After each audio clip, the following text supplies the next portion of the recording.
Hey, welcome to Roleplay Cafe. It's Dell here. Thought I would get on here a little bit and kind of do a stream of consciousness ramble. In large degree response to Jason's earlier video he put up in his recap and remembrances of Joth session last night, session 31. A day in Blackfish Bay. Very relaxed session, and I guess we were all going about just kind of doing shopping and wrapping up things that had needed to be addressed, as well as addressing some of the situations that were occurring in town. And the big question of what to do with Grudge Guardian. That there were a lot of wires that we tripped, or several, and we got some things done. A lot of interplay between the personalities, and this is one thing I like about playing these games that we do. And I guess with the old school, it's like an old pair of it's comfortable pair of shoes. Everybody is past that learning curve, and you just slip back into what you kind of always did grow up with. And there's the element of Joth that the world of Joth that Todd has designed. It's a little bit whimsical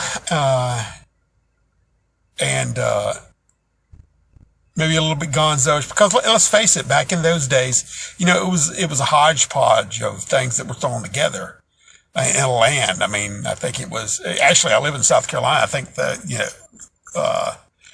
land mass, square mileage, is about the same in Mistara, I believe, from back in the day, and they had all kind of different areas where they would throw in dinosaurs here, or the jungle ape men over here, and it was just a quilt to fast track to the next area, hex, and see what you encounter there, and a lot of oddities. And I love the aspect of almost like a weirdness and a Twilight Zone-esque type thing, like what are you dealing with, and it introduces that old school play. Introduces things in there that might be a little bit peculiar that you have to wrap your head around, like Jason mentioned, the diving bell. Kind of knew what it was, but still the eel skins were all sewn together and creating the hose that this creature was. But what are we to make of it? What are we to make of it? It's definitely an oddity. So the way it was represented was very, very strange. So there's moments to where you have to deal with things like that in Joth. I'm not saying the whole world is set that way, but definitely you do run up against oddities. And I know I mentioned before about the stag that was bleeding in the middle of the woods, and every time it would shake the pollen loose. So, creative aspects like that, like a half petrified stag that's rooted into the ground, is doing this. What would cause that? Do you want to delve deeper and find out, or do you want to keep on going? So that hex crawl is very much alive, and there's fascinations and weirdness and oddities to be found. And the bone creature, the spider-like creature, this comprised of the bones of his victims. That's to me that's cool. That's what we played for. How did this come about? What's empowering it? Who did this? Do you want to delve deeper? Do you want to find out what's going on? So it's the strangeness that dealing in, and I love doing, more in a pseudo historical, low magic world. But this, This where it melds technology and where it melds strange creatures and creations, whether they're powered by magic or what have you, or supernatural empowerment, is it's definitely unraveling. It makes you wonder how it got to be in the first place. I mean, it like I said, it affords us to open up that Pandora's box of possibilities and address it in that strangeness, that even a creepy type aspects in a lot of it come to bear. And it is whimsical in certain aspects, and you have to approach a game like that and kind of keep it light fare. But it definitely throws me back to the old days.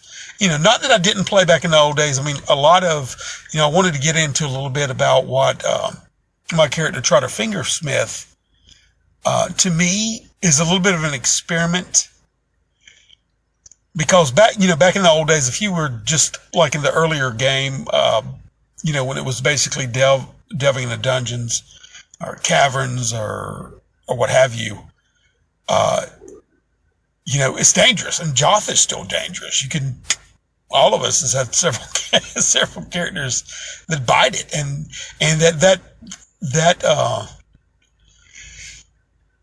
that real time, death is just around the corner for any of us, keeps us aware. It keeps the mortality of the character aware and at the forefront of your mind. You don't, after a while playing these games, you don't just, be so foolhardy that you can think you can just run in and take out something and you don't get killed. We've had Jason's character just reach out and then the Grudge Guardian just take his head off with one swing of the axe. I mentioned last night with Trotter. If he didn't make it to that window and out of that window in time, I expected his head to come flying out the window instead of, the whole of him.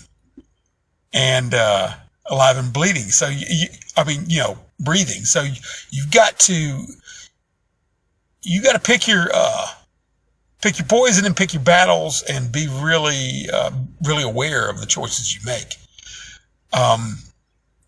So it definitely makes it palpably real in that aspect. You don't want to push your luck, so you feel like you're lucky to get out of situations alive. It doesn't at all feel like you're adjusting to challenges that are appropriate for your level that you can beat. You secure that. You're thrown in a world that your fortune, could turn on a dime, or either it could be to your detriment in a moment, and something's a little bit loose with people that are desperate enough to go out and treasure hunt or to go out and do the things that they do. But the world is a hard place, especially in the Middle Ages. You had to make a living. You had to do whatever. I say Middle Ages as far as like some time period this more set in that kind of, whether magic or not, set more in that kind of environment. And, with the hierarchy of position, social and otherwise. So, to me, whenever I'm playing Trotter Fingersmith, and I throw it back to the early days of I know Jorian stepped in and played the character because John was out for a week, and Todd said, okay, well, Gregor's buddy can play him. He could roll him up as a thief or a fighter. And Jorian's like, what do y'all need to round out the party, And I was like, well, you could do either. And I thought, well, Bomberic's gone, so we might need something a little bit more heavier, plus we got this Grudge Guardian that's tracking us down. So, fighter it were. And I told him, really, when it comes down to it, it's like the thief has been relegated to just a side character. This more of, for all intent and purposes, more for story, or more, in a story might be lend a plot twist, or he could be comic relief, or he's just a rascal. When originally that thief was there, especially in the early stages of the game, who was needed to disarm traps. It's not like you go into a dungeon like spikes.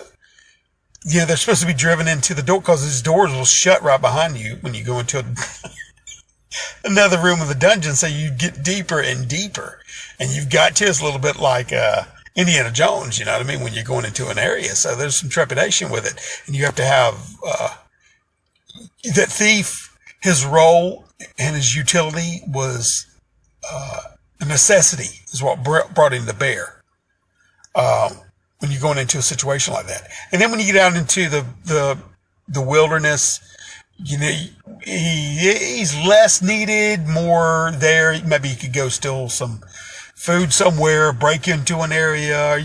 His talents are still there, but they're not at a height, at a pinnacle to where they're like life and death, that pendulum swinging above your head. But really, other than slipping around and getting a backstab or whatever, a lot of these, there's some necessity for it, but a lot of it's almost contrived. It's the way to keep the thief active as another class, more so, because he's more of a specialist than being utilized more so. It's like his skills would be called up every once in a while. And in a dungeon, in an old school dungeon, yeah, he's at the forefront of the party. He's making sure they can get to the next room before something goes off, safe. So he's almost scouting and leading the way and making sure things are all right. Treasure troves are okay to open, or okay, I'm back. Had a little pause. Like I said, that thief, where he was much more of a necessity in a dungeon, enclosed, claustrophobic situation.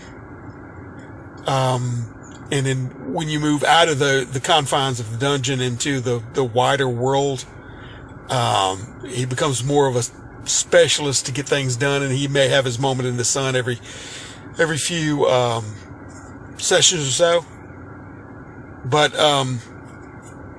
he doesn't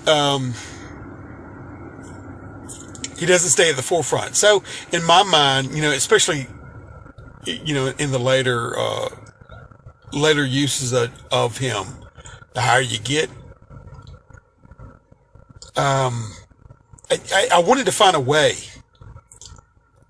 with Trotter to find some kind of, you don't want to make somebody a laughing stock or just the butt of a joke or being a little rascal or what have you, or hard to, what is he stealing from his friends? There has to be an aspect of him, and especially his character, because he's a halfling. And a halfling, that is a class in itself in the game, and he's relegated to thievery type situations, or sneaking around, or skullduggery, or what have you.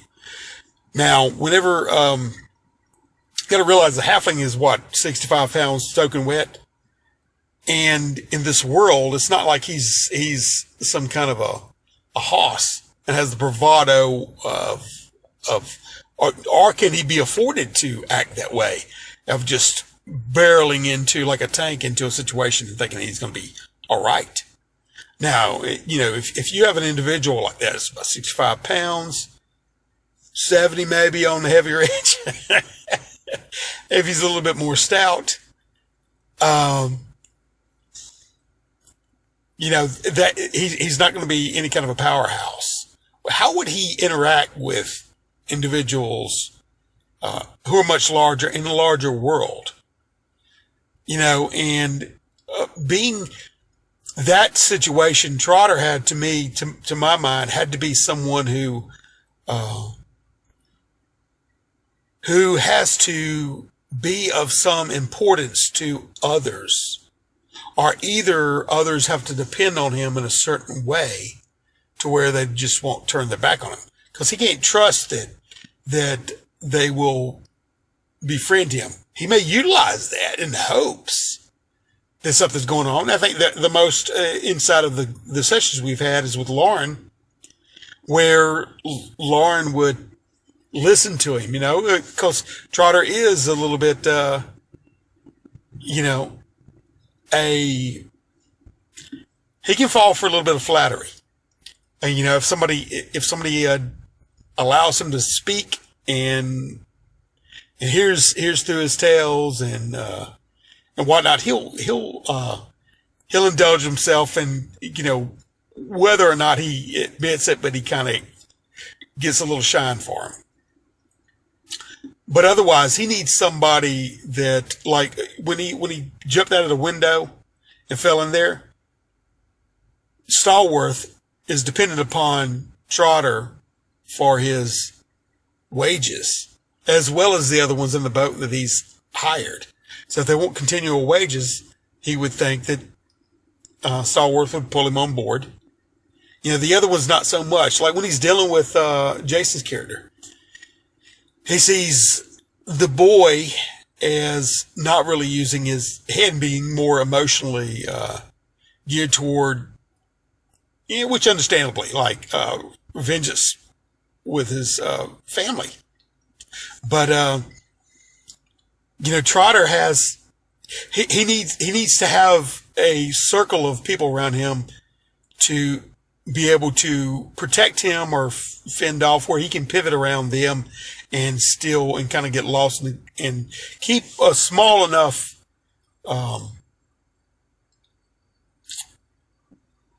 blip on the radar overall, even though he breaks that rule constantly by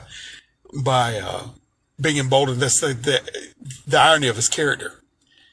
He'll take to the flattery, and in a moment of weakness, he'll go on about himself and puff his chest out, and he loves having these allocates because it's what he really dreams about.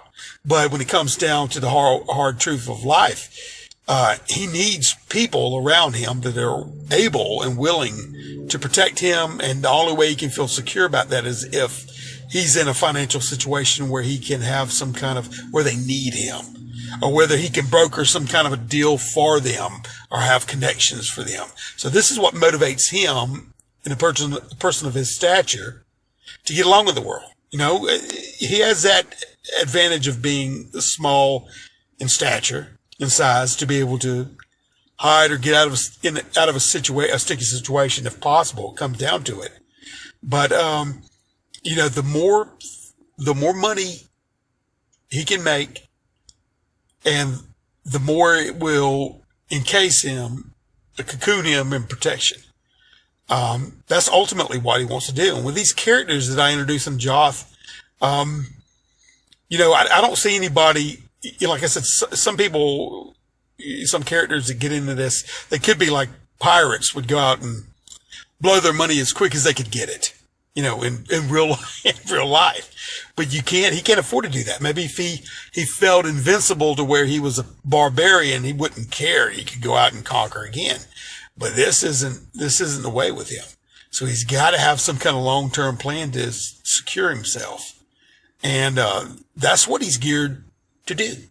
Aside from his foibles, of being a little, poppycock or what have you. He's definitely a ham or whatever, and maybe it sometimes to his detriment, but he will, and whenever he's like the moment when everybody dropped, whenever the elf casts asleep, save him. He was the only one who saved. And he thought they all dropped dead. He just spills his beans. He does whatever he has to take in that moment to survive. And then he rolls forward. And if he don't want to lose face in anybody's eyes, because he needs at least to be able to have that strength of conviction, at least in himself, that he believes, or he can convince himself that he believes that they respect him. That way he can have the strength to carry on and do what he needs to do to still move forward and get them to respond in a way of positively, to his statements, because he has to have he's a small guy, but he has to have a big voice to move things in a direction that he's anxious about it. So, I mean, this is what playing a character in this world, I don't think that Trotter's not the type that wants to go adventuring just for the sake of adventuring or to go carousing or whatnot. He's doing it out of necessity, and as soon as he feels like he can get in the position where he can take steps back, he will do that. He will do that. He's not going to unnecessarily risk his neck just out of thing. This world is alive to Trotter. It's not a game that he's playing that he's going to go like feel obliged to go rescue a damsel or whatever like this. It's not. He knows his limitations. He knows what he can do. And if it's not going to afford his survival in this world, it's really for naught. Why would you do something to risk your own neck? He's got to do something. He's not some daring dude to where he's going to go off and just go a questing. So if it's profitable and if it's something that can be done toward a motive, and the people that he's surrounded himself with, aka the party, it's good. Like Jason was saying, that Todd lets us all do. It's like our own little sandbox. We can do whatever. We're in this world. Things are happening around us, and like we said, we're tripwiring different things and happening. But we do what we want to do, and maybe sometimes we have to talk it out. What's the consensus here? In the vote.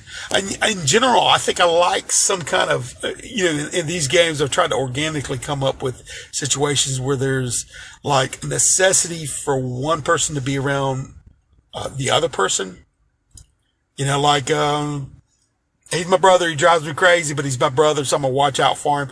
So games that kind of have a tie-in to where, where you're obliged, or whether you have some kind of a tie with one other person that keeps you in the group, I think it's a good addition to role-playing games, I mean, unless there's something streamlined to say that you all are together at the onset as a part of a SEAL team or something, or, you all were war buddies, you have this history together, or whatever that you could say. But when we have so many people in Joth dropping in and out out of necessity and from situations like Jason dropped into, Asgrim, the boy he's playing now, when his father died, literally you pick it up, the mantle, and you run with it. So now he's in this other character.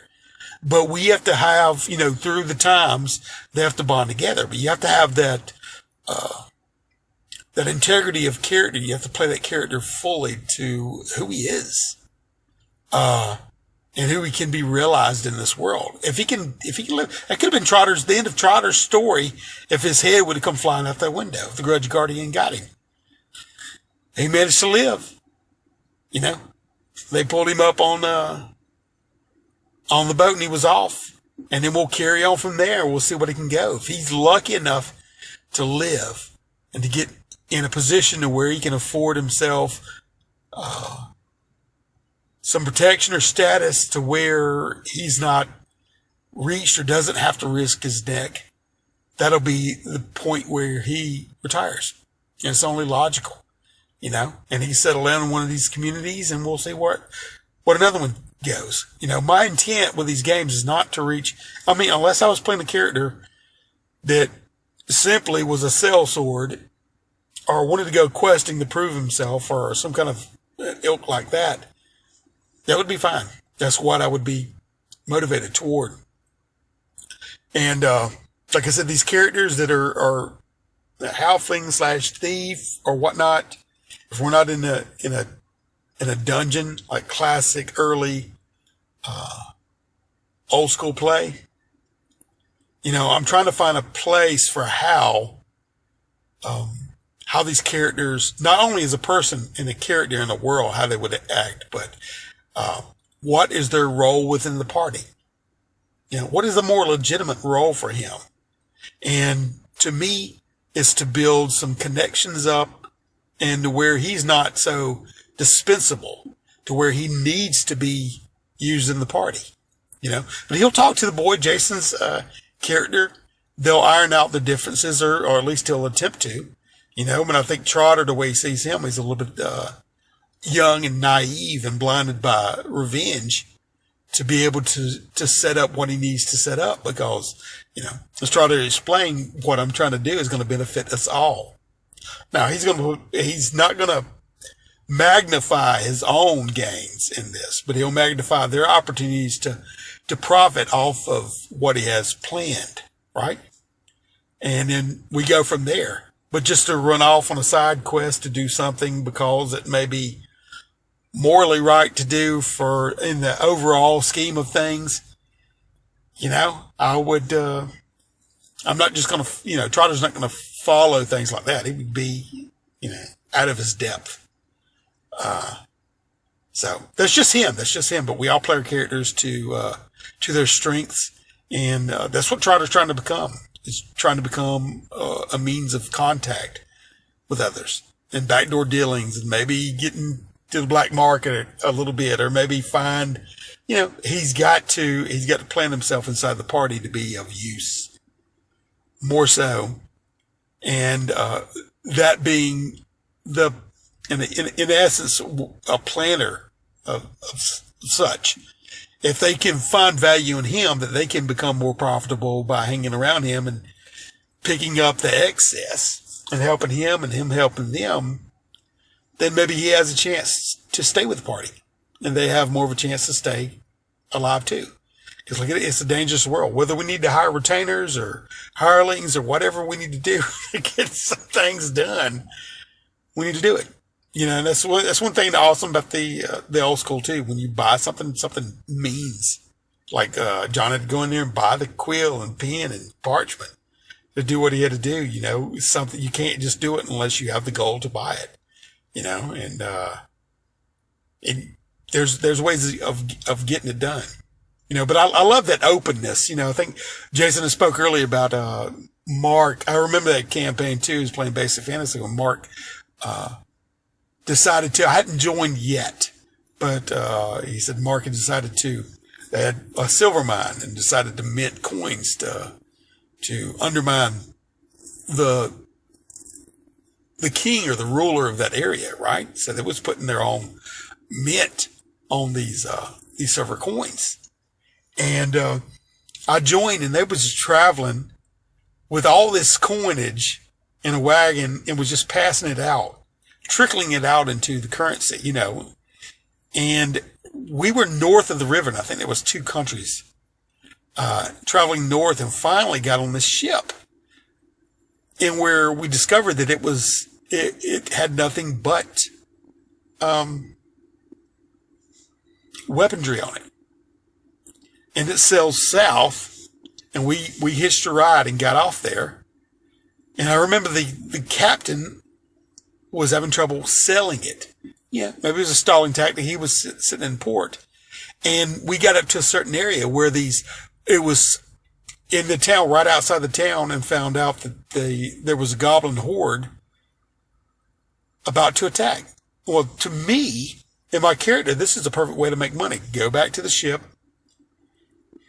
buy all of the equipment, give the silver, with the silver, the newly minted silver, pay the captain off. He could return up north. It would then get circulated up north into that northern kingdom, which is where initially it was going to go anyway. We would sell all the, I was igniting the war. That's what I did right time below that, when I pulled out that coin and showed that goblin, let him go after we kill the other ones, and I was trying to do that. They didn't know where I was leading though in that moment, but whenever the goblins would have struck, that's what I was going back to town to do, was rally everyone about the impending goblin attack. We could sell all of that, all of the wares, all of the cutlasses, everything that was on that ship for defense, get gold, take it back, remelt it, remint it, and then get gold coinage back out. And that was a way to dump all of that.